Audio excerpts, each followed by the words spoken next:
Good afternoon. My name is Allison Kaplan. I'm Director of Education here at the National First Ladies Library, located in Canton, Ohio, located at the National First Ladies Historic Site. And we have 3 amazing exhibitions up right now with new hours for the winter. Please come and visit us for the holidays if you're in the area. I think that you will have a great experience. And if you're not in the area, but you are joining us remotely from another state, country, place, we want to welcome you virtually and tell you about some of our upcoming programs and activities here at the National First Ladies Library. So it is officially December 1st. And I know some people have complained about being able to hear. So I just want to remind people that if you are having issues, please let me know in the chat. If you have logged in via Eventbrite, we encourage you to click on the Eventbrite into the Zoom program. It seems to be that we have some issues with people who log in through Eventbrite. So I will give everyone more information, but if you can hear me, if you can give me a thumbs up in the chat, I really appreciate that because that really helps me to know and troubleshoot you. So I want to tell you as we get started about some upcoming programs. Oh, good. We have many people who can hear, and I'll type those AV recommendations into the chat as we get started.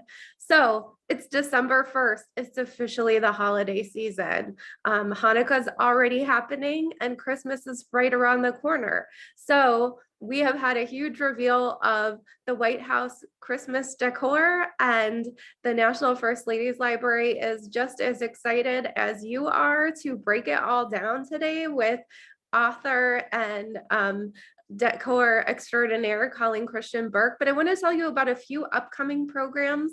On December 6th, we have Colleen joining us again. If you enjoyed this program today, which is just a talk, we will have crafting traditions at the White House, which is a few demos and a hands-on activity. So if you register for that, you will get the list of things and you can join us and craft along and get some inspiration from the First Ladies.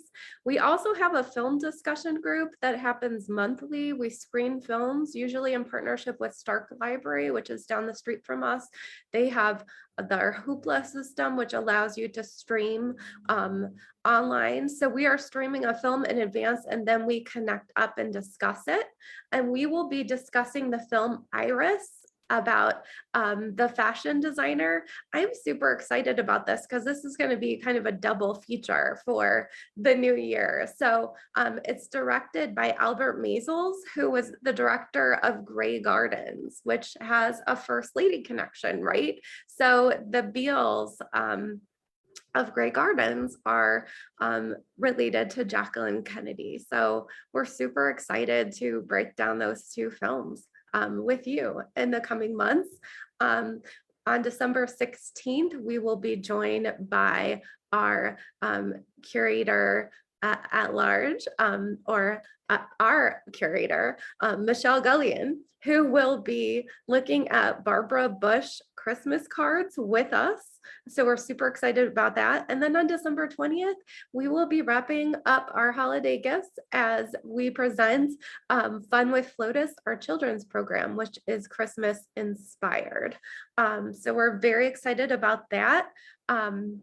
And it looks like you all are too. Very exciting. Barbara Bush Christmas card. It's always fun to go into the archives with Michelle and see what she has.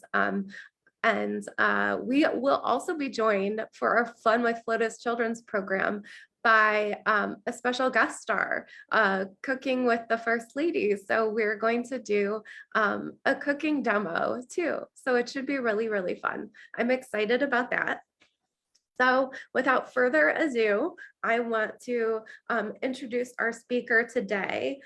She is the author of this amazing book called Christmas with the First Ladies. When I started here at the National First Ladies Library, this was my go-to Bible. It has so much really amazing, rich information about First Ladies' holidays at the White House. It has recipes, it has crafts, it has pictures that I had never seen before of many of the First Ladies. And I got to see Colleen speak with the Smithsonian, and I was so impressed. I asked her to come here. So let me tell you just a little bit more about her, and then I will turn things over to her and have her unmute herself. Coleen Christian Burke is an author, designer, and historian. She has had the 3-time honor of being on the White House holiday decorating team. So she has been in the trenches decorating, having served for First Ladies Laura Bush and Michelle Obama. In 2014, Colleen served as a White House design partner and began planning the White House decor in February. Colleen is the author of the award-winning book, Christmas with the First Ladies.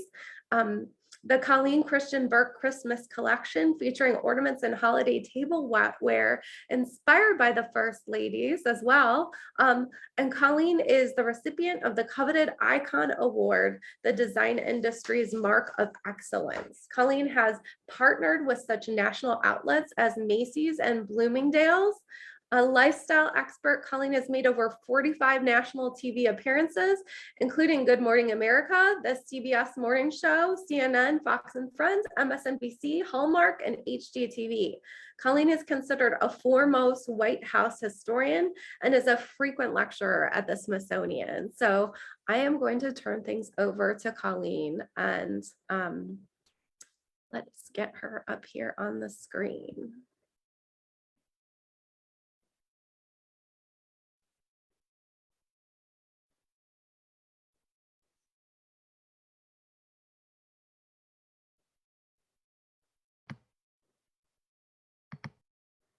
Can you see me?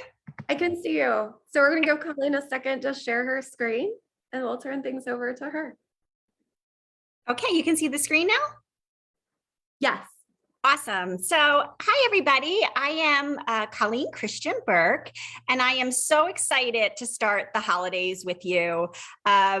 December is my jam. I love decorating. I especially love White House Christmas decorating that I fell in love with probably about, I would say early 2000s when HGTV started showing Christmas at the White House. I kind of fell in love with the decorating, and I set as a goal to become a White House Christmas decorator.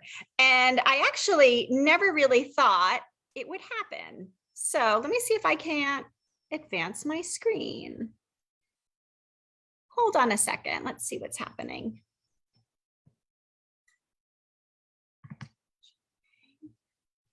Let's see. I'm sorry, Allison. Let me see if I can't get this to go.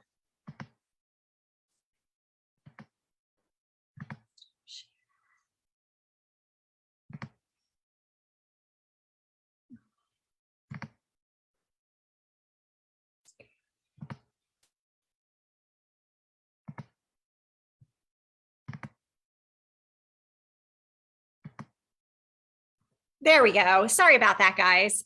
So when I started kind of my campaign to become a White House Christmas decorator, I never really thought it would happen. And at the time, there was no real clear-cut road to White House Christmas decorating. So I started by writing a lot of letters. I used to be a TV producer early on in my career, and I thought maybe I could get in on the production end of it and work as an assistant. And that really was going nowhere. And I had also at the time started a little side Christmas decorating business, really just to make some extra money at the holidays to pay for Christmas presents. And when writing letters and asking to be on the production team for HGTV went nowhere, I thought, what the heck, I'm going to see if I can't just get on as a designer, which really seemed like a pie in the sky idea. I mean, being invited to decorate on the White House Christmas team in my mind was the equivalent of hitting the lottery. So I never actually thought it would happen, but it sure was fun to think about.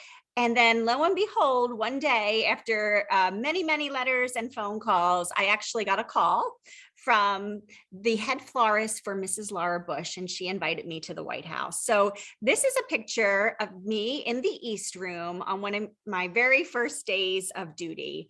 And what I love about it is Christmas decorating at the White House is kind of like, if you've ever moved, it's like moving day. You can see all the boxes.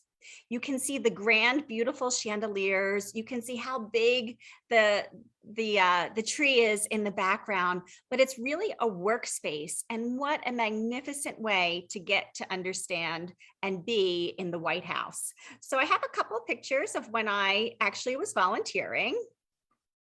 This was in 2008. The picture is not great quality, but there's a funny story that I want to share with you. The theme that year was a red, white, and blue Christmas. It was First Lady Laura Bush's last year in the White House. And I love White House Christmas decorating so much. Not only did I write a book about it, but I also talk a lot about it at schools and libraries and garden groups and museum groups. And I love talking to children in schools. And behind me in this picture, you'll see the stairs, and that is the staircase to the private residence. And if you are a White House volunteer, you will feel a lot of freedom when you're decorating in the White House. But what you may forget is that the Secret Service is watching you. And the very first time I was there, they gathered us around and they said, whatever you do, you are not to go up the stairs to the private residence. That's the family's quarters. It's off limits. And then they tell the story of one volunteer who just thought maybe he could sneak up those stairs and take a peek. And what he didn't realize was that the stairs are actually alarmed. So when he stepped on the step, the Secret Service agents watching on closed monitor TVs could see that he wasn't supposed to be there. And he was escorted from the White House, never to hang another ornament again. And so in horror, we all knew, do not go up those stairs. And a funny story, when I talked to schools, they love the story of the stairs. And one class, a little boy raised his hand and he said, well, what happens if the president steps on the stair? Does the president get asked to leave the White House? And I said, no, the Secret Service knows that the president's supposed to be there. And the next question was, well, what if one of the president's daughters steps on the first stair? What happens to the president's daughter? And the same answer, nothing happens to the president's daughter. She's supposed to go up the stairs. And the teacher breaks in and says, no more questions about the alarm on the first stairs. And the very next question was, a little boy raised his hand and he said, about that second stair, which I thought was really funny, because the idea of the White House as a private home is something that can be foreign to children and also to adults. So what is fascinating to me is the most fabulous home in America is a private home and a public home. It's a public place. It's the people's house. It belongs to all of us. And it's a very interesting balance to achieve every day, and then especially at Christmas. Another fun thing about this picture was when you get the opportunity to decorate at the White House, which I hope all of you will. I hope you all explore maybe becoming a White House volunteer, and maybe you will be as lucky as I was. You find that the first ladies really think about Christmas decorating differently than we do. And one of the first things you'll see that I'm working with, the red, white, and blue material, was actually scarves that First Lady Laura Bush had us kind of string together to create bunting. And so for me, being at the White House opened up an entire world of history for me. The different first ladies and their different styles, which we're going to explore, and also made me look at every material differently. The first ladies love to decorate with unusual things, and also because the scale is big, oftentimes they like to decorate with really big things. So it's really fun to see what each first lady was drawn to. I think this is the last picture of me. Sometimes when my husband sees all these pictures, he says, did you do any decorating at the White House or did you just pose for pictures? And I like to think I did a lot of decorating, but I did also want to get some pictures. So what you're looking at here is in the East Room. I'm up on the scaffolding. This particular archway is probably, I believe it's about 22 feet off the ground. And what I want to share with you as taxpayers, and it may have changed, but as of 2014, you all were the proud owners of this rickety scaffolding, which is really something. When you climb up and down it, it doesn't particularly feel safe or stable. But I thought, this was in 2008, I thought, you know what? I have 3 kids. I'm always on jungle gyms. I'm always climbing and playing with them. There's no way when they asked for volunteers that I wasn't going to go up the scaffolding. But what you learn is that it's not so easy to go up and down, and it takes a lot of work. So what we normally do is work with a partner on the ground, and we used an old-fashioned system where we got a wicker basket and some ribbon, and I would lower the basket down to my partner on the ground and he would fill it up with ornaments and I would raise it back up using the ribbon. So good old fashioned American ingenuity got this particular archway done. And I want you to remember that because later in the presentation, I'm going to be able to show you the finished product. So First Lady Jacqueline Kennedy. I start with Jacqueline because she was our first lady who said we should have a Christmas theme. You know, if we're going to have 120,000 people for the holidays, maybe we should put some thought into it. And her very first Christmas theme was the Nutcracker. And the fun thing about Mrs. Kennedy is this is when you're going through all the archives and the historical photos that are available to us, this is when we start to see color photos. So that's why I like to start here, because color is always a game changer, and we can see, you know, the different, we can see kind of the different textures, we can see the different colors, and the photos really come alive. What is fun about this picture for me was this, the tree, of course, is in the blue room, which is where it is these days almost every year. Early on from Mrs. Kennedy, the tree moved from the blue room out into the grand foyer, back to the blue room. But pretty much these days, gosh, for the last couple of decades, the official tree has been in the blue room. And what's fun about this, and I've actually talked to people at the Kennedy Library and doing the research for my book, is that we actually think that's blue, you know, dime store crepe paper on the tree. And I do love that Jackie Kennedy, our fashion icon, was willing to decorate with something as simple as blue crepe paper. It was one of Mrs. Kennedy's favorite colors. The other fun thing about Mrs. Kennedy is she is one of the, if not the, I think she might be the only first lady who decorated with miniature ornaments. So basically, she was buying ornaments that were available at the store. They were smaller. Today, what you'll see as we go through the different slides is the ornaments get bigger and bigger. And as I mentioned with the scarf bunting, you know, those first ladies will throw anything on a tree. I've seen them put rocking chairs on trees. If you have wire, floral wire, you can put basically anything on a tree. That's what the first ladies have taught me. And it can really have, you know, a pretty magnificent impact. So let's see what else Mrs. Kennedy was doing. When I first started researching the project Christmas with the First Ladies, the Kennedy family sent me, the Kennedy Museum rather, I requested what photos were available. And there's something only like, I think something like, I don't know, 18 or 19 photos of Kennedy family Christmas. My, how things have changed, because if you fast forward to, you say Hillary Clinton, we had 800,000 pictures of Christmas, and now it numbers into the millions. Technology has really changed. But way back in the 60s, we ended up, I mean, of course, the Kennedy administration was cut short with the horrifying assassination, but very, very few pictures of Christmas. And the ones we have are actually of their private family Christmas that happened in Palm Beach. Every year, the Kennedys went to Florida for Christmas. And when I received these photos, I called the Kennedy Library and I said, I think you sent me the wrong photos.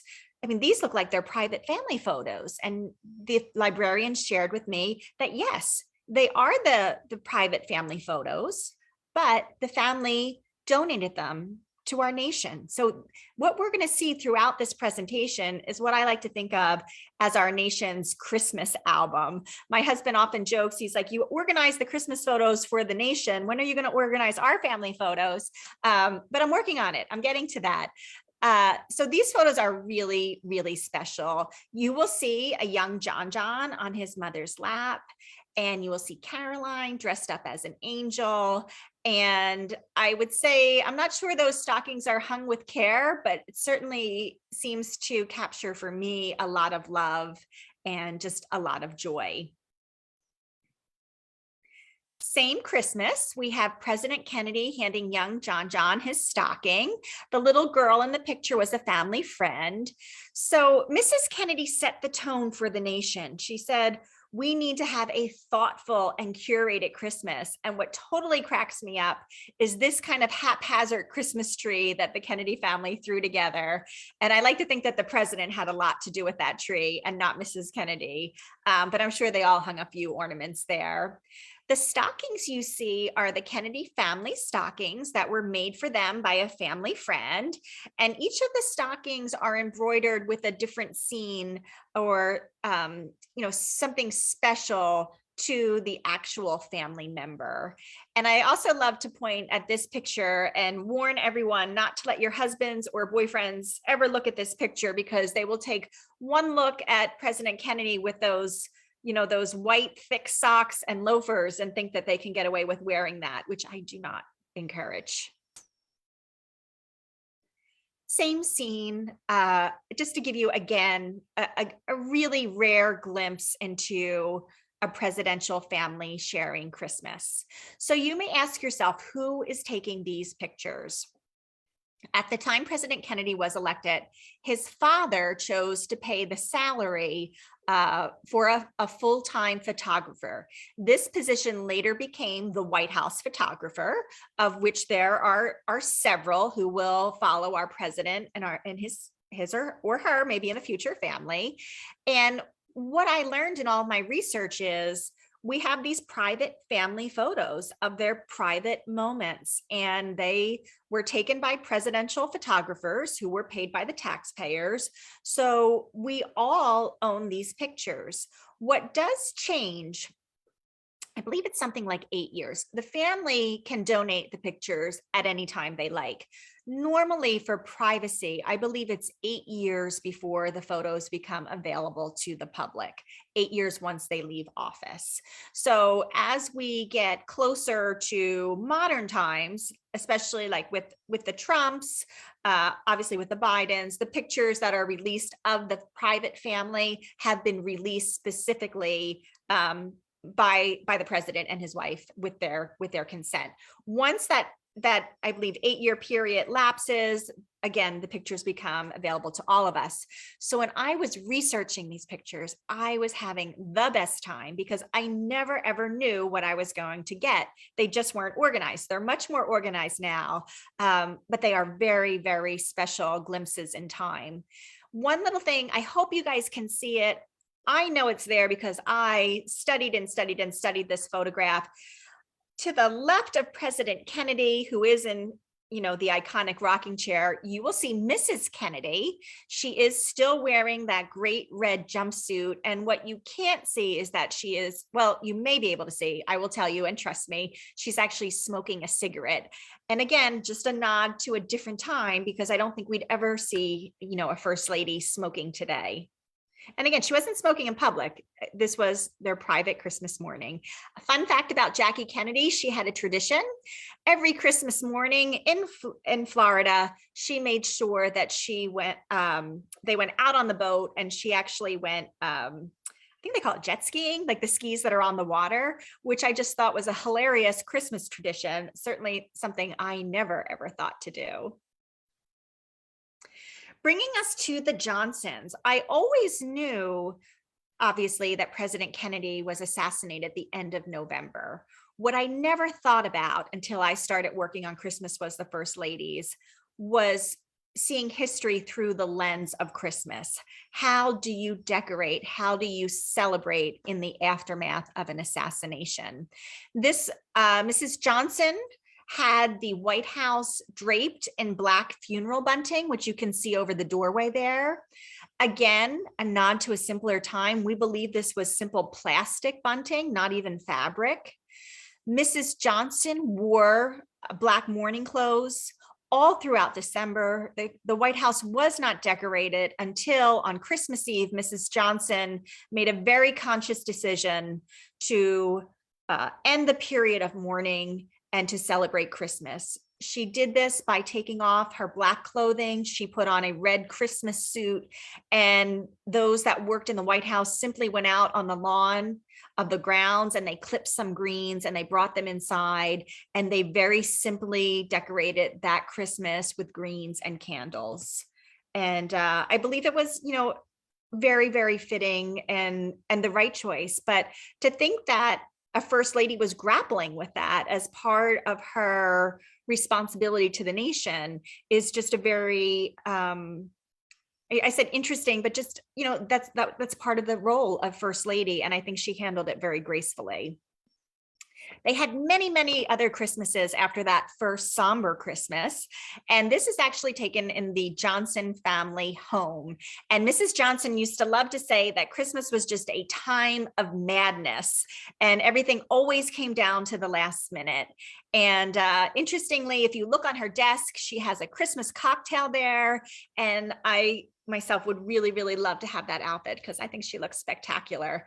Mrs. Johnson's themes, many of them repeated themselves in the 8 years, and Americana was what she chose. And many first ladies found a theme and stuck with it. But now, especially with the event of all the media attention, the first ladies choose a different theme every year. The Johnsons had a White House Christmas wedding. This was actually held in the East Room, which can hold 330 people. 20 million people actually watched the service, and the camera is hidden behind the cross, which was pretty ingenious. You could tell how important you were in the Washington social circles if you A, got an invitation, and B, where you were allowed to stand. If you made it into the actual ceremony room, you were considered more powerful than if you were standing in the grand foyer when the bride came down the staircase. And there she is. So this is Linda Bird, and inside of her dress was so beautifully embroidered in Tiffany blue, the date of their wedding ceremony. And I was lucky enough to be on a panel once with Linda, and she just said it was the most remarkable wedding ever. And you can see it was definitely spectacular. Taking us to the Nixons. Mrs. Nixon always decorated with gold. She loved gold, and she really loved gold garland. Mrs. Nixon was interesting for a couple of reasons. She partnered with Saks Fifth Avenue, and Saks Fifth Avenue came in and decorated every year for Mrs. Nixon, and is the only department store or basically retail store to ever be credited with helping to decorate the White House. Here she is with her daughter, and they're holding what's called the State Flower Balls. The State Flower Balls were made by 50 handicapped Americans. First ladies will often have specialty ornaments made by certain groups, teachers, servicemen and women, different types of artisans, and it's often they will be displayed on the Blue Room tree. So the State Flower Balls are really kind of retro looking. And if you guys come to the talk I do next week on the craft, I'll show you some of the ones that I've made. I'll make sure to bring those along. It has an artificial flower, the state flower. So, whatever your state is, the artificial flower would be placed on this styrofoam ball, and it was kind of covered in a velvet with some nice embroidery. And I had read about these balls in the archives. They're referenced in all the papers, and other first ladies use them, which was very unusual because prior to Mrs. Nixon, when a first lady left the White House, she also took all her Christmas decor with her, and it was then used in different presidential museums at Christmas time. But Mrs. Nixon left her Christmas decor behind. And I don't know if that was because of the resignation, the way they left, or that was a conscious decision, but these state flower balls were used over and over again. Mrs. Reagan used them, Mrs. Clinton used them, Mrs. Obama used them. And I wanted to see them for my book. I wanted to find a better picture than this. And I couldn't find them anywhere. You know, the archivist didn't seem to know where they were. The White House didn't seem to know where they were. And when I was lucky enough to be the design partner, I spent a lot of time in the warehouse, which is where all the White House decor that's not being used is stored. And I looked up one day and I saw a box and it said in black Sharpie, Pat's balls. And I thought, oh no, that cannot be the state flower ornaments. And lo and behold, I got a ladder and opened it up and yep, there they were, and a little bit in disrepair. And it's my understanding now that they have been, they're being worked on to be preserved. They're really, really lovely. Mrs. Nixon also used to love to decorate the chandeliers, and this is one example. And she did it many different ways. Sometimes she used colored balls in the chandeliers. This was at a more natural year. And again, I just want to point out, there's that pesky staircase that has the alarms going up to the private quarters. Bringing us to Mrs. Ford. Mrs. Ford, one of her themes that she loved was a homespun Christmas. And she loved making ornaments so much. Here you see her making some felt ornaments and some gingerbread ornaments and stringing some popcorn garland. This is actually the private quarters. It was bright yellow at one point with her daughter. And Mrs. Ford really, really, really wanted to showcase what was great about America. So she wanted to use all American ornaments, all American handicrafts, different Americana art. And her very first year in office, the press really, really had a field day with her because she spent $1,600 on the ornaments, which was more than Mrs. Kennedy, Lady Bird Johnson, and Mrs. Nixon combined. So the fact that she spent this amount of money was really considered a heresy at the time. And, you know, we're not allowed to reveal the budgets, but if you guys have seen the White House Christmas decor over the past, 15 years or so, you know that far more than $1,600 is being spent. Mrs. Ford loved to bring Big Bird to the White House. And again, I keep saying it was a simpler time. It was a simpler time, but folks, it sure was. There was Santa and Big Bird at the White House, and it looks like there was probably some type of children's party, and they were handing out balloons, which I just think is super sweet and special. Parties for children at the White House are a pretty big deal. Jackie Kennedy started something called the Children's Diplomat Tea, and the children of diplomats would be invited to the White House without their parents because too many adults were trying to come along, and she had a tea party for them. And that happened for many, many, many years.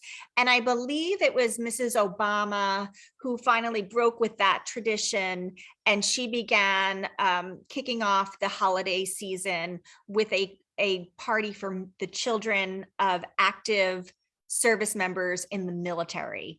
And that was her, that was the tradition that she started, which was also a really wonderful way to kick off the season. Here we have the Carters. I love this. This is the Carter family in Georgia. You can see Amy smack in the middle, and then her mom and dad are right behind them. Again, through the lens of history, we have President Carter. There was an energy crisis. Inflation was sky high, and the president said, to conserve energy, everyone should be wearing sweaters and hats in their homes. And he actually put his money where his mouth was. And this was their official family photo in their home in Georgia. President Carter, interestingly enough, and this I would say goes all the way up to, is probably the Trumps, because I need to look into it to see if in fact President Trump or President Biden has sat in on the Christmas planning. But with the exception of those two, I know that no one else, no other president sat in on the Christmas planning except Jimmy Carter, who really took an interest in it. here we have Mrs. Carter with her grandchildren. It was a very Victorian year that year. Interestingly, Mrs. Carter and President Carter had a dilemma on their hands because they did not want Christmas to be too over the top, too elaborate, too extravagant, because we had hostages being held in Iran. And they just thought, how can we have an over the top Christmas when we have our own people being held hostage? So Mrs. Carter's Christmases were fairly reserved. And like many first ladies, she tried to go to the meaning of the season. Mrs. Carter, this is how she decorated this is the upstairs cross hall. This is the grand foyer. And I have to say, this is not my favorite decorating of all the first ladies. I can appreciate it. And what I will tell you with all of the first ladies, often it looks different when you're there than it may photograph. So we're going to give Mrs. Carter, we're not going to be too rough on her for this one. I've seen prettier.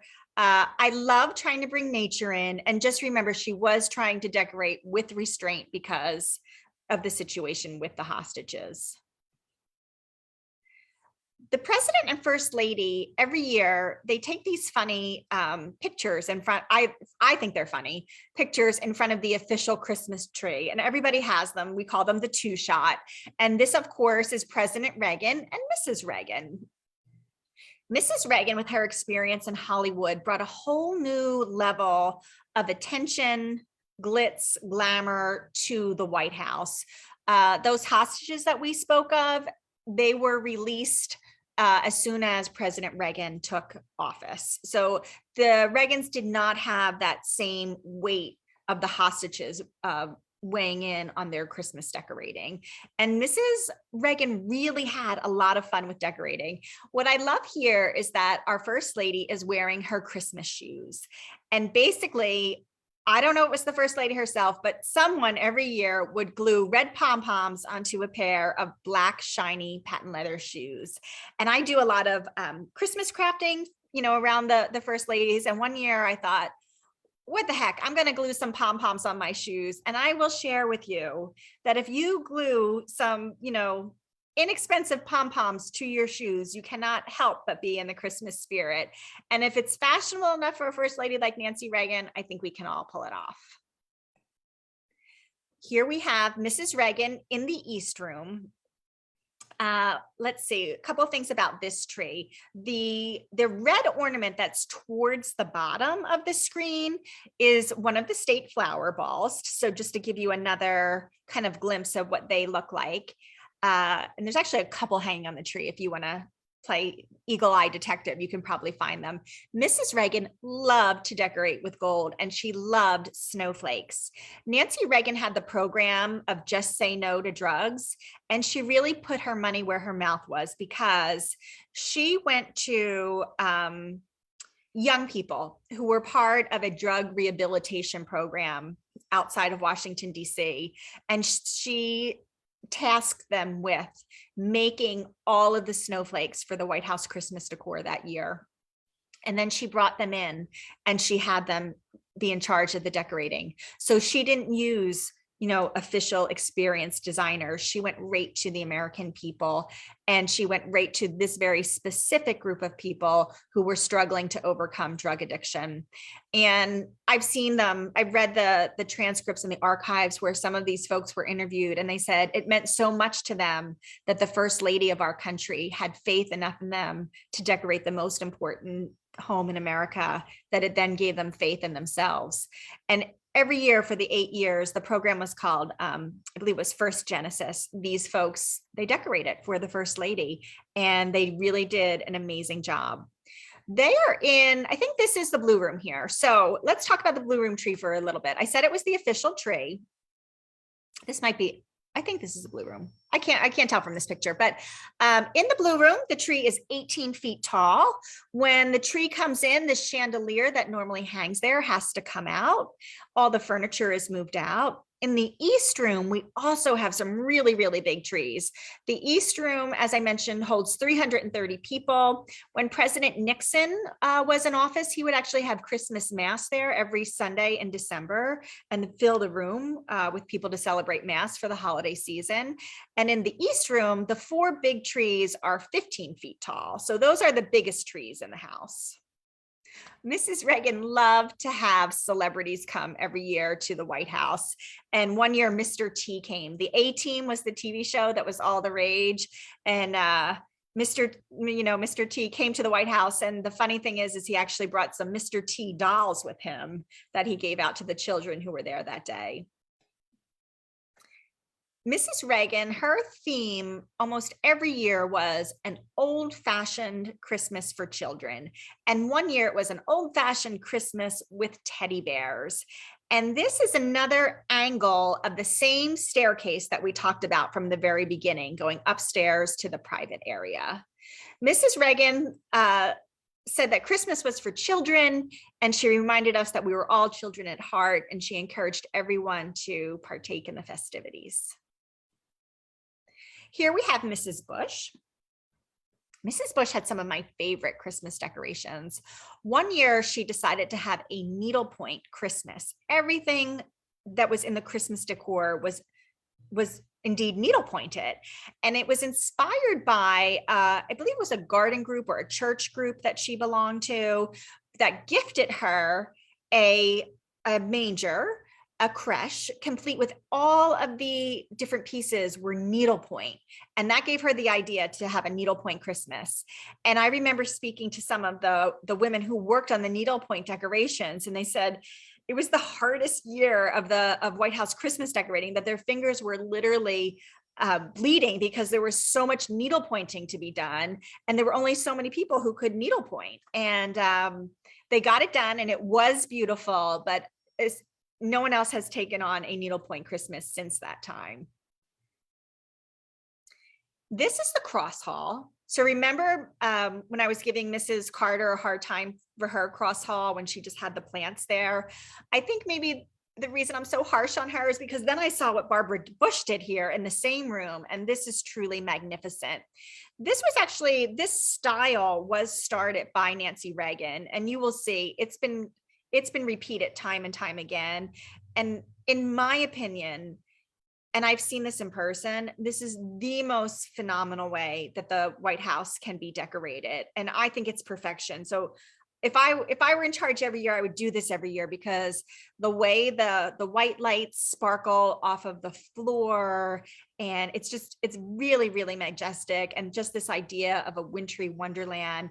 And here we see someone from the president's band playing the piano, and just a really magical time of year. And this is how I like to think of the White House, as a public space. When I was involved in 2008, I think we did something like 14 trees in this area. This area I've seen this area hold up to as many as 20 trees. When they're creating this winter wonderland, the trees are normally different sizes, so you can fit that many there. And then straight back through the doorway, you're looking at the official Blue Room tree that year. The Bushes were in the White House 4 years as vice president, and then 4 years as president, and they spent every Christmas at Camp David. So this is a picture of the Bush family grandchildren gathered round with President Bush reading them a Christmas story, and that is their family Christmas tree in the background. And what I love about it is it's something that you could see a grandfather anywhere in America doing. And Christmas and studying the holidays at the White House really makes our presidents, our first families, real people. And it connects us to them more, and it connects us to the house more. And I just like this because it's Camp David, and it was a different type of tradition. Bringing us to the Clintons. So this is their two-shot. Over the 8 years they were in office, Mrs. Clinton would often wear a long gown. Sometimes she wore short dresses. Of all of our first ladies, Hillary Clinton really made an effort to change the Christmas decor every year. And that surprised me, because I thought because of her interest elsewhere in policy and healthcare, that she might not be that interested in Christmas. But I couldn't have been more wrong. She partnered with different designers. One year, Ralph Lauren partnered with Mrs. Clinton, and she had a very distinctive style every year, with the exception of her last year, which was a collection of all the years that preceded her. What's beautiful in this picture is the tree skirt. This is a very special tree skirt that Mrs. Clinton had done. Each patch is it's quilted, and each patch is from one of our 50 states. So, special people were chosen to create the patches, and then they were all sewn onto this green velvet. And it was really, really beautiful. And she did repeat this tree skirt every year.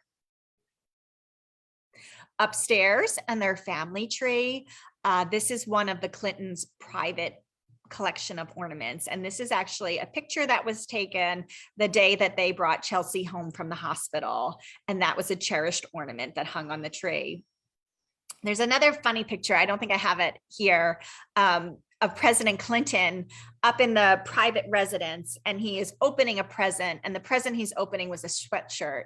And I just thought it was so funny that the president of the United States, the greatest country in the free world, somebody got him a sweatshirt for Christmas.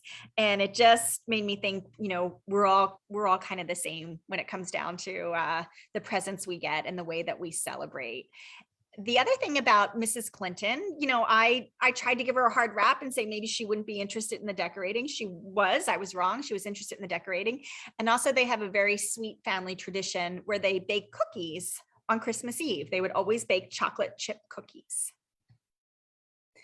Remember back at the beginning of the talk when I showed you the picture of myself standing on the scaffolding, and I said it was rickety and I had to climb up and down and I worked with a partner. Well, this is how it turned out. So this is my first work at the White House. And I just think it's the most beautiful picture of First Lady Laura Bush. I have so many things to be thankful to Mrs. Bush about. She because of Mrs. Bush, I was able to get on the 2008 team as a volunteer. She taught me a lot about, not just me, everybody. I don't want to say that she singled me out, but see the snow that's in the greens around the doorway. There's a funny story. They love a snowy Christmas. First ladies love a snowy Christmas. You've seen some of those pictures. And they gave us this bunting, and we were just tucking it into all the greenery. We were working really, really hard. And the first lady comes through with the White House florist, Nancy Clark, and they're very, very quiet. And then later, Mrs. Clark comes back to us and she says, there's a problem. And we're like, oh no, what's the problem? What could the problem be? Well, the problem was there was too much snow. We're like, oh, it's not a problem. We can fix that. And we start, pulling all the bunting out. And a couple hours go by and they come through again, very, very quiet. And Nancy Clark comes back to us a second time and she says, now there's too little snow. So this went back and forth, too much snow, too little snow. But why I say I owe Barbara Bush a thank you was she opened my eyes to how much the first ladies really care about creating the Christmas experience. And in all of my research, everything I've learned, what I've seen with my own eyes, they really care about the experience that they are creating for, the people of our country. And then also, the world looks at the White House Christmas decorations. So she took that responsibility very seriously. And as a result, we also took that very seriously. And it was Mrs. Bush caring so much, because when I was invited to be part of the volunteer team, I never thought I was going to see the first lady. The fact that she was on the floor, kind of working with us, giving us feedback, made me start thinking, well, what about those other first ladies if Mrs. Bush cared so much? And I actually just wanted to buy a book about it. And when I couldn't find the book, that's when I ended up writing the book. So I do the whole great White House Christmas decorating adventure that I have had, I really do owe to Mrs. Bush. Mrs. Bush she loved topiaries, and she loved to decorate with a single color choice to make the biggest impact. And red was one of her favorite colors. I believe this particular topiary tree is probably between 6 and 7 feet tall. It's almost like a giant jigsaw puzzle, the way you glue it together using different size ornaments. and quite spectacular. And this is a signature look of Mrs. Bush. Bringing us to the Obamas. Here they are, their very first Christmas, and you can see how happy they are. So that's their two shot in front of the tree. And I love to talk about White House Christmas so much that I realize I'm a little behind. So I'm going to start going a little bit faster because I want to make sure I can get to questions if you guys have any.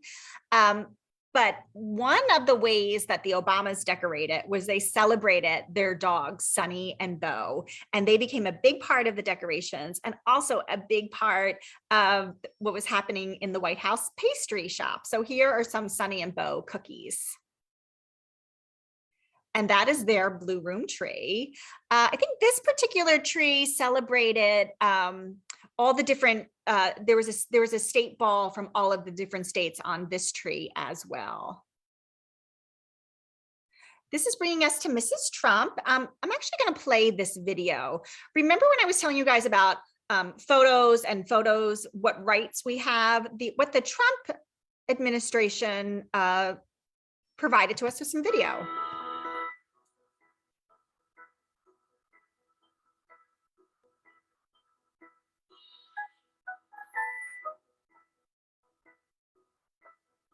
So there's Melania's Snowy Christmas. That's her interpretation of it. A little colder with colder lights than the yellow lights. Back to the pastry shop. Of course, the Gingerbread House, which is magnificent.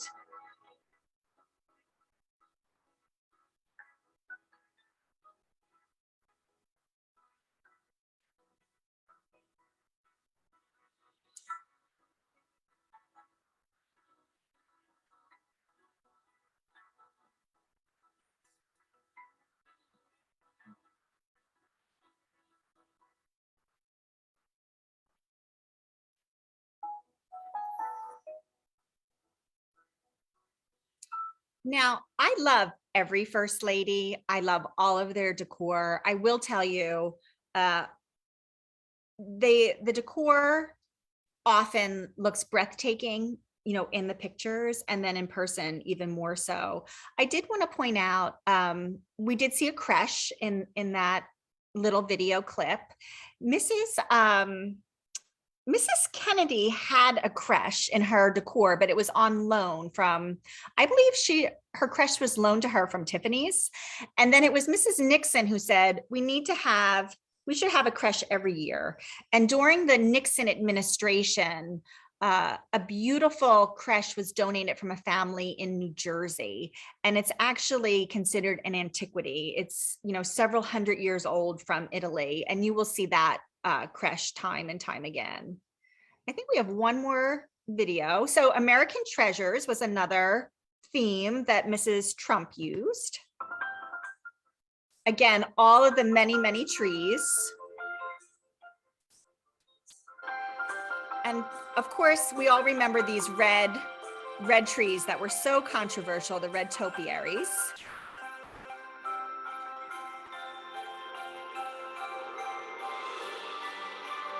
That's the East Room. You can imagine all the parties that have been held there.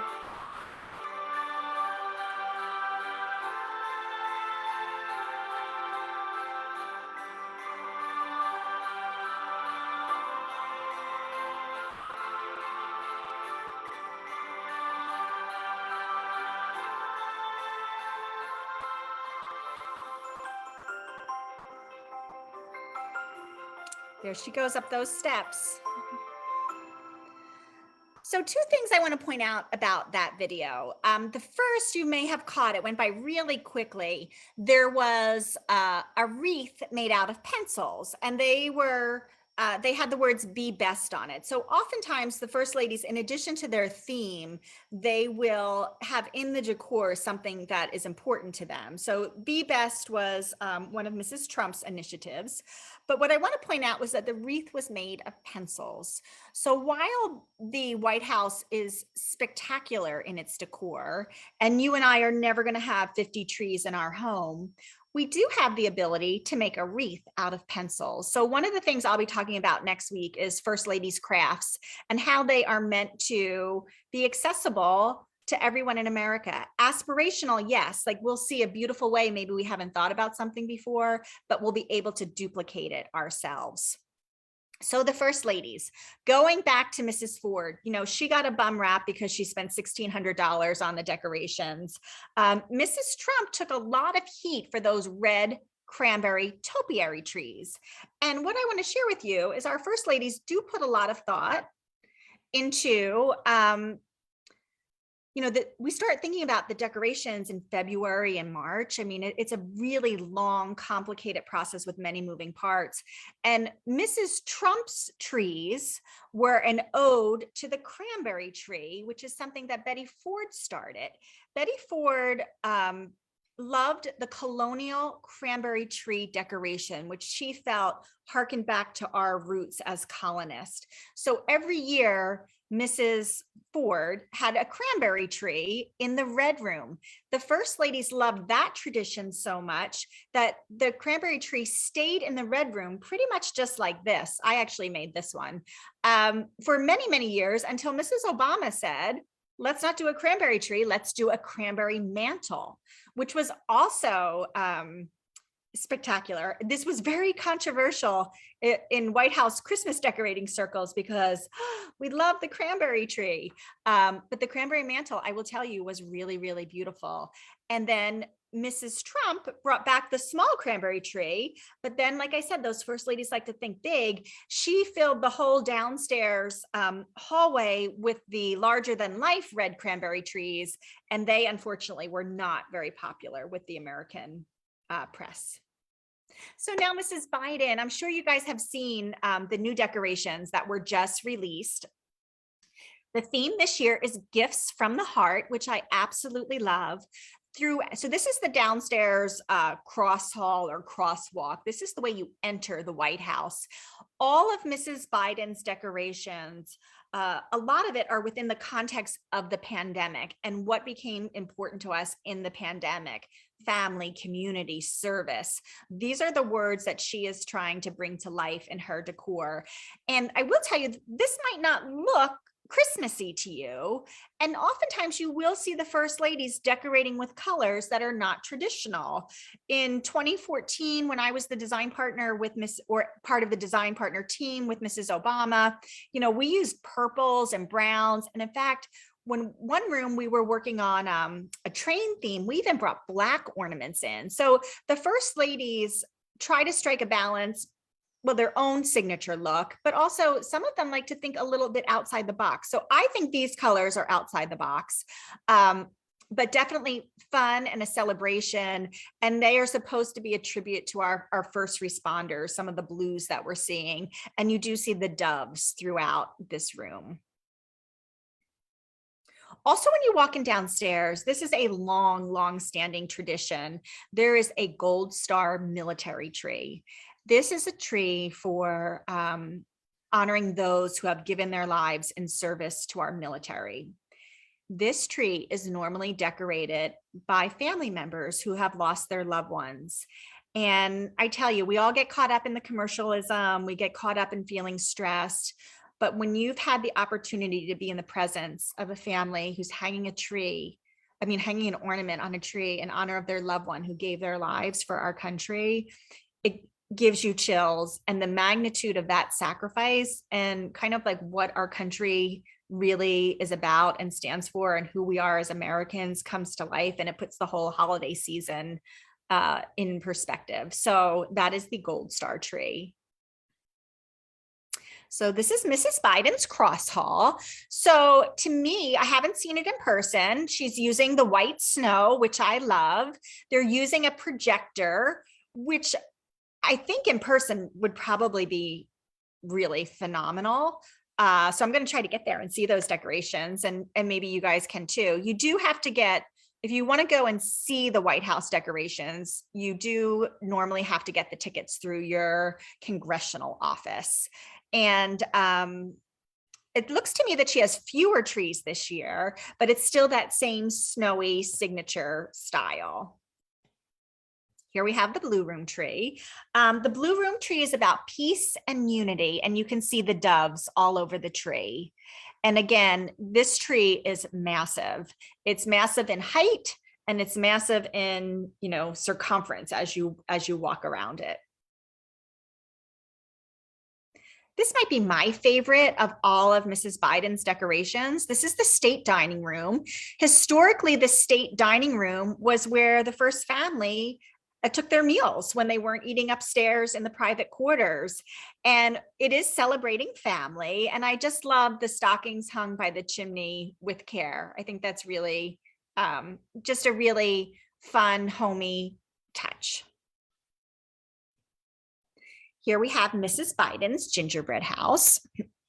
What's interesting about the gingerbread house is Mrs. Kennedy was gifted a gingerbread house a couple of times, but it was Mrs.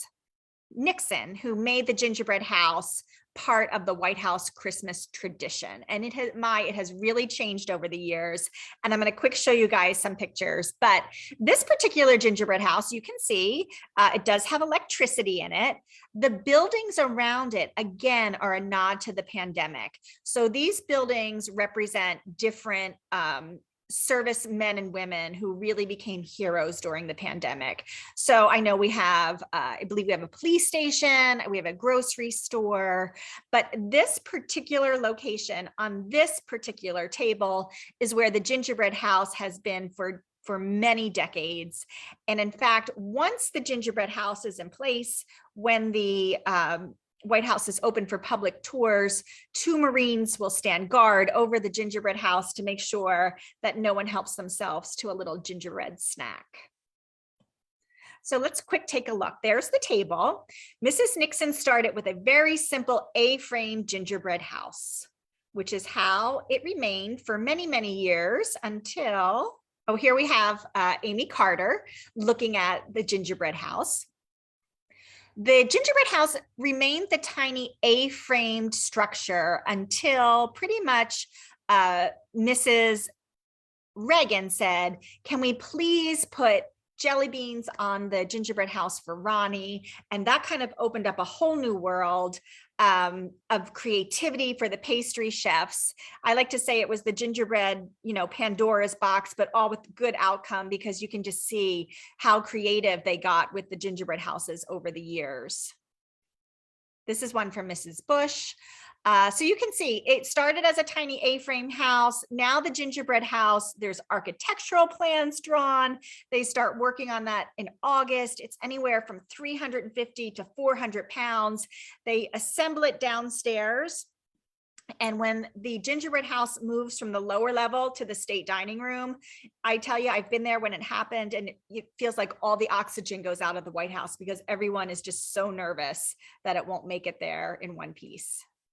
But it always does. This is a particularly fun one, covered in snowflakes. And again, Mrs. Bush. And there you go. There's some more of that red, white, and blue technique that she liked. This is an Obama gingerbread house. And you can see we have one of the first dogs out front. And that year you could peek in to see the inside of the house. This is also Mrs. Obama. She had her garden featured. So lots of times the first ladies will inject their personality into the decor, will inject what's important to them in the decor. So here I am. What I want to show you about this, I think this was 2013. A beautiful gingerbread house. But what I want to point out to you is I am not standing next to a fireplace.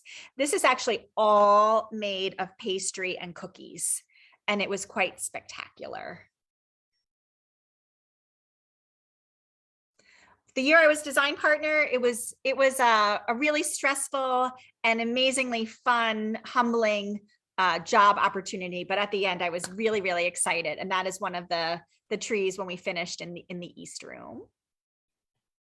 And I want to show you this. This is actually the craft we're going to make next week. This is something that Laura Bush used on the in the state for a state dinner one year. It's a candy cane wreath. So if you want to join us next week, this is the project we will be making. And then we just end with a really nice shot of the exterior of the White House, which is traditionally decorated just very elegantly and gracefully with some white lights. And that is the end of the official presentation. And I guess if we have any questions or a couple minutes for questions, I would love to see what I can share with you guys. We have a lot of questions for you here, Okay. and we won't be able to get to all of them. And I think you've covered a few of them. We've talked about the crash, we've talked about gingerbread throughout the talk, but there were some more specific questions. One person was asking if we want to volunteer to decorate the White House, how do we do that? Okay, so it has changed over the years. So there is now an official link that they put up, and it changes with the first ladies when this link goes up. And when it goes up, it's usually only up for a short amount of time. So if I were you, my advice to you would be start checking whitehouse.gov and search volunteer and also search Christmas volunteer. And eventually the link will show up there. And at least in the past, it's been very easy. They just need some biographical information about yourself. And you can share pictures of your decorating. You can share a little bit about yourself. But once the link goes up, it's only up for about a month. And then normally people are notified in September if they are going to be chosen to be part of it. I will tell you, in my time and experience with this, there are some things that resonate with the people making the selections. If you have military service in your family, or if you have been in the military yourself, that is given some weight.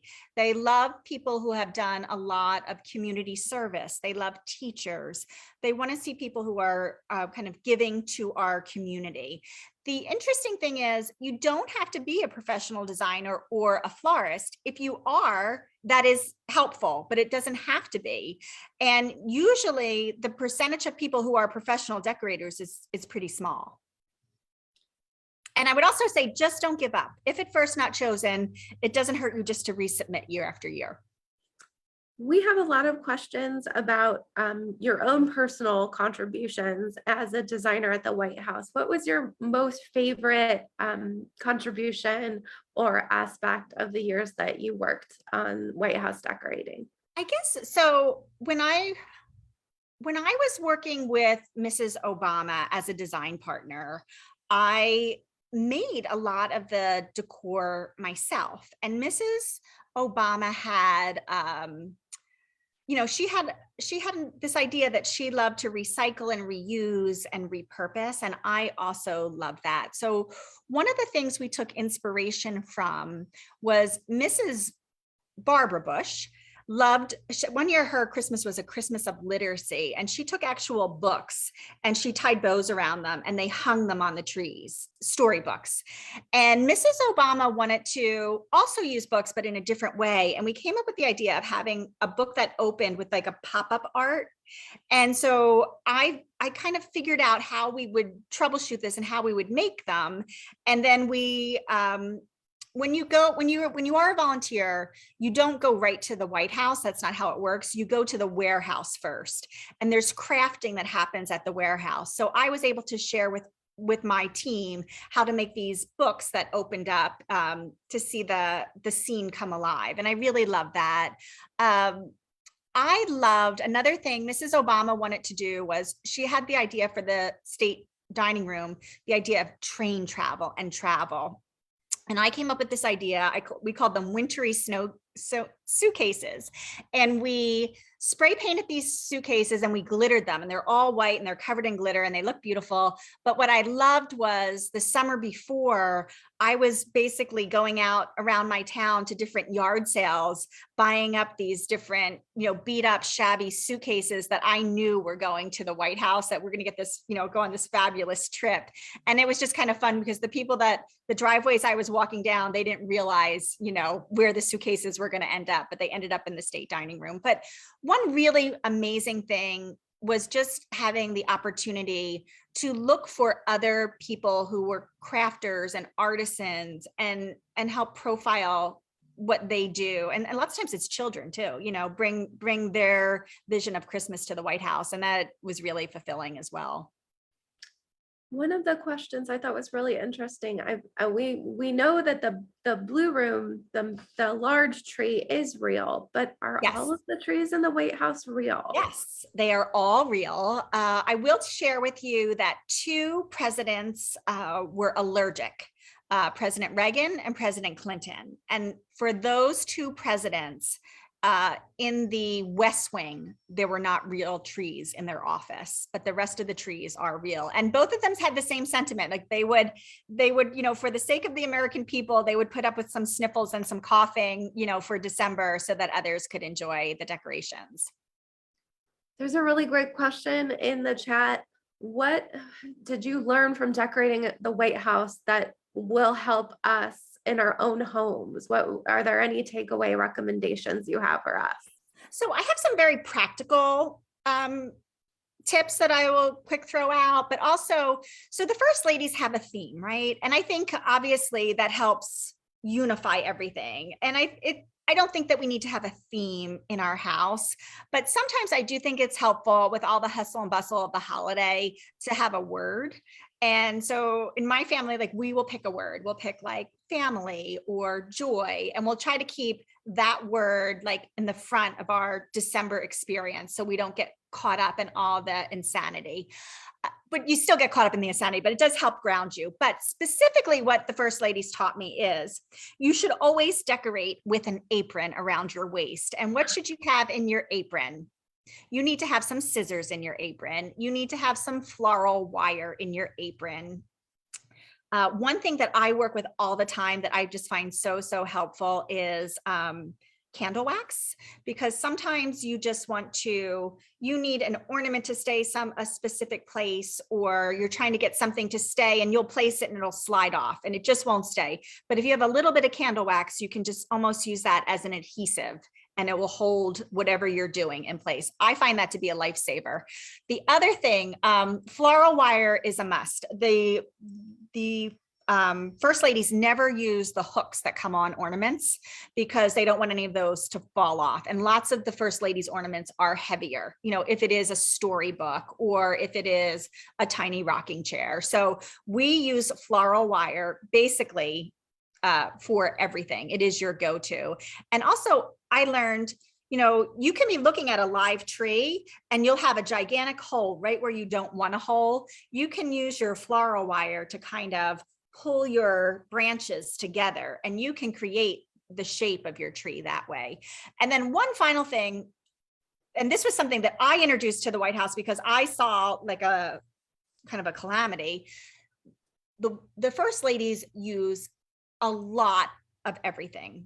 And so the mantle greens can become very heavy. And what I have found is it's very important to use weights. And I will put wire around my little hand weights and I will wire it to my greens on the mantle so that it does not fall off.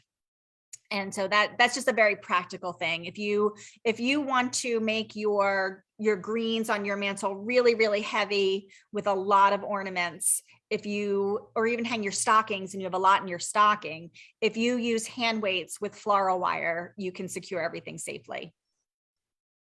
Okay, I have two more questions. Okay. One, was there any restriction as far as like the White House being a museum? You're dealing with curators, you're dealing with the National Park Service. Can you tell us a little bit about those relationships? And also, were there any restrictions about like, you can't put Scotch tape up on this wall or stay away from this? Right. So a couple of things. The most important restriction, well, you should know, most furniture is moved out before we get there. The Park Service does that. So the Park Service kind of clears the house. So it really does look like a working space, right? The Park Service also will bring in all the trees, with the exception of the blue room tree, will be in place and already have lights on them. So volunteers are not doing any lighting. They do make a ceremony and a tradition of the blue room tree coming through the front door to be placed in, the blue room. And that is a lot of fun to see that tree come through.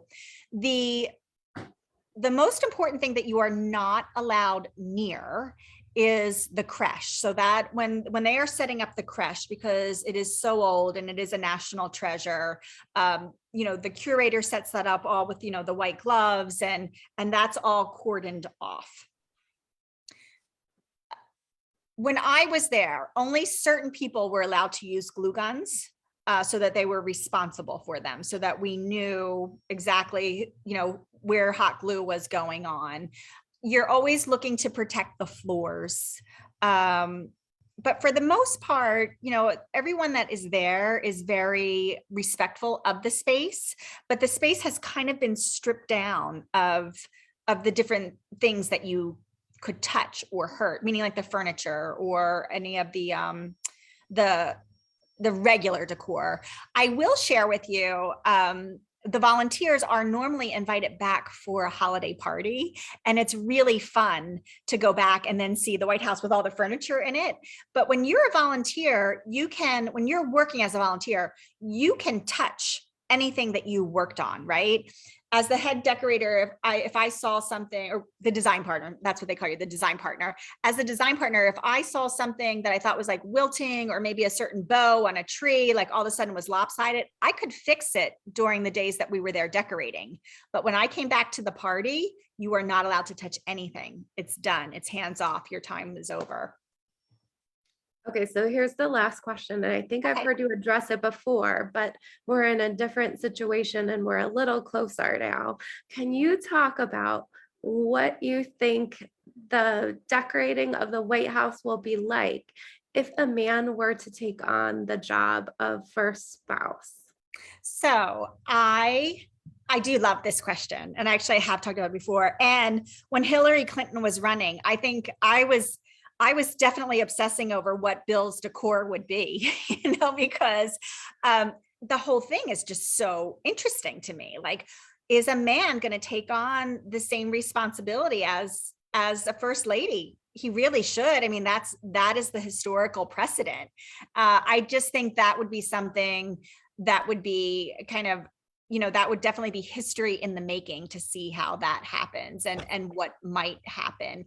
Interestingly, whenever there's a change of power, and the Bidens are a little bit different, because Mrs. Biden was kind of hip to this whole thing because she served as, I guess, second lady. Her husband was the vice president. They decorated for 8 years in their residence, on a smaller scale, but still the same thing, that they would work within the theme and the color scheme, and they'd have volunteers come in. So they were used to what happened. So they kind of already had a trial by fire of what they were getting into. But many first ladies, their first years in, they don't realize how soon you have to start working on the decorating. And somebody went to Mrs. Clinton in July and said, "You are so far behind. We are so stressed out." And she's like, "It's July. How could I be behind?" But July is kind of behind. It's become a massive endeavor at this point, because you have the idea of the theme, which is really messaging. What message do you want to send to the world? And you're choosing that theme months in advance. And so, as we saw with the pandemic, things can really change quickly on the international scene. And then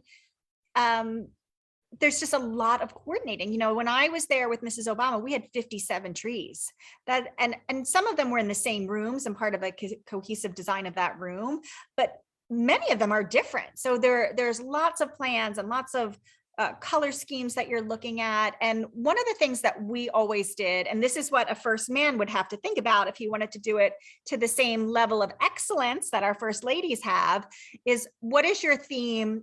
What is your vision? What are your important words? And then what are what we call the showstoppers in every room? Like, what do you want to stand out? And then usually the showstopper, you won't have as many of whatever that item is, but then you have lots of fillers that you have to use to create the whole picture. So I really, really hope one day we do have a first man, and that he's up to the challenge, and that he delivers as well as our first ladies have. Well, Colleen, Crush, and Burke, I want to thank you so much for joining us today. It was lovely to speak with you about decorating the White House, and Colleen's book is Christmas with the First Ladies. I highly recommend you check it out at your favorite independent bookstore, the library, or anywhere else you can find it. And if you love today's talk and you want to get your hot glue gun out and get crafting with us, please sign up for Monday's hands-on experience, and we will send you a list of supplies as well. So Colleen, thank you so much for joining us. Thank you so much for having me. I love everything you do. I obviously love everything about the First Lady. So it was such an honor to be part of this today. Thank you for preserving the work our First Ladies have done. Thank you so much, Colleen. And I am so excited to craft on Monday. So I look forward to meeting up with you again. Okay, let's Bye, craft on everyone. Monday. Bye, Thank you. everybody. Bye.